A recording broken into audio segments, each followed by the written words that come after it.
नमस्कार दोस्तों, आज मैं सुनाऊंगी आपको गणेश जी महाराज की कहानी। बहुत ही पहले की बात है। एक छोटे से गांव में एक बूढ़ी अम्मा अपने बेटे और बहू के साथ रहती थी। वह बहुत ही धार्मिक थी। हर दिन गणेश जी महाराज की पूजा व भक्ति करती थी और गणेश जी भगवान को ही अपना पुत्र मानती और हर चतुर्थी को वह व्रत रखती थी।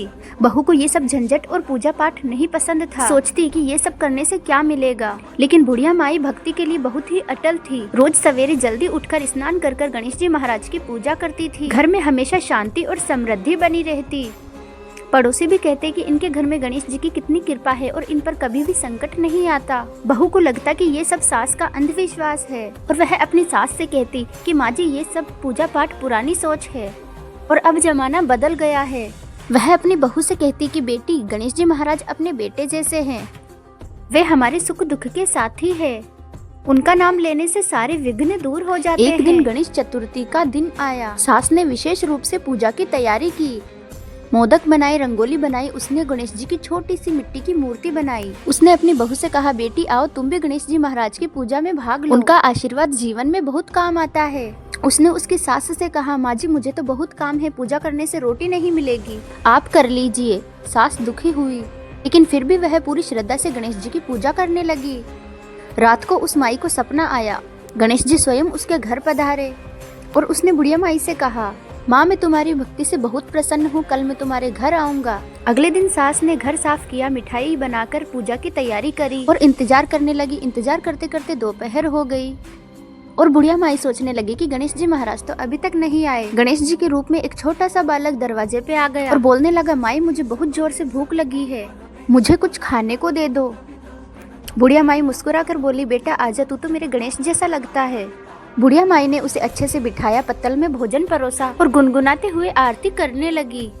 बालक ने भोजन किया और बोला, माँ, मैं तुझसे बहुत खुश हो गया, अब तेरे घर में कभी कोई कमी नहीं आएगी।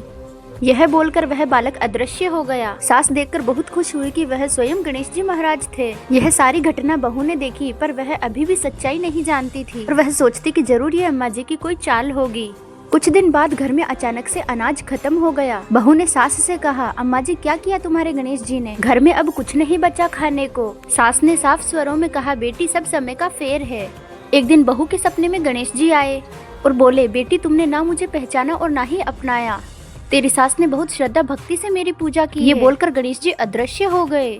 अगले दिन से बहू सवेरे जल्दी उठकर सच्चे मन भक्ति से गणेश जी के लिए मिठाई बनाकर पूजा करने लग गई। इतने में वहाँ उसकी सास आई और उसने देखा तो वह बहुत खुश हुई। बहू ने अपनी सास से कहा, माँ जी, मैं इतने दिन मूर्ख और अज्ञानी थी, मुझे कुछ भी ज्ञान नहीं था, लेकिन मैं भी आज से पूजा अर्चना गणेश जी के नियम अनुसार रोज करूंगी और भक्ति से ही घर में सुख शांति और धन धान्य रहता है। ये बात सुनकर सास की आंखों में आंसू आ गए। इतने में पड़ोस की बुढ़िया वहाँ पहुंची और बोली, तुम्हारे कुआं खुदाई में सोने के सिक्के और गणेश जी की सोने की मूर्ति निकली। यह सुनते ही पूरा गांव चौंक गया। सारे पड़ोसी बुढ़िया माई के घर पहुंच गए। बुढ़िया माई ने मुस्कुराकर कहा, ये सब गणेश जी की लोग सास बहू की गणेश जी की भक्ति देखकर बहुत ही खुश हुए और दोनों सास बहू जल्दी सवेरे उठकर स्नान कर पूजा पाठ की तैयारी में लग जाती है और गणेश जी की आरती दोनों मिलकर श्रद्धा और भाव से करती है, जिससे उनके घर में धन धान्य, खुशी और ऐश्वर्य बढ़ने लगा।